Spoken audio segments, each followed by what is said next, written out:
guys, Jenny from On Fire Fit, and today I am going to do some ballet against the wall because I want you to know that you don't need any excuses not to do some kind of exercise. You don't have to have a chair or a bar or a counter. If you don't have one nearby, you can use the wall.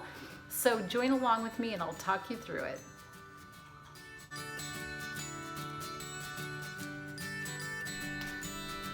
Here we go with some releves. So bend your knees, put your heels on the floor, and rise back up onto the balls of your feet.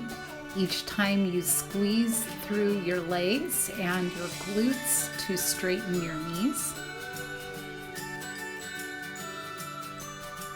I'm doing this from fifth position, which means that the heel of one foot is lined up with the toes on the other foot. And you just want to make sure that nothing is tweaked in your ankles and knees and that everything feels okay.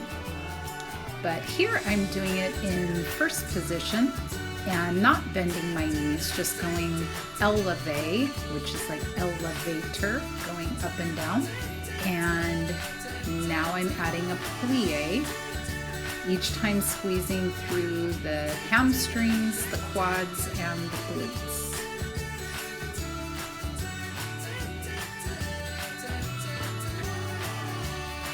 Okay, now I have turned with my back against the wall, and the reason I'm doing this is because sometimes people have a hard time keeping their shoulders back and their chest lifted.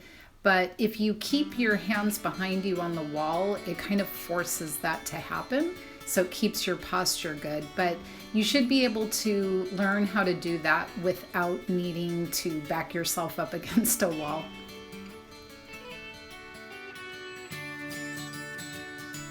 I hope you'll try this with me and give it a shot. It's great for your legs, your calves, your feet, your ankles, and your core if you maintain that posture. Have a great day.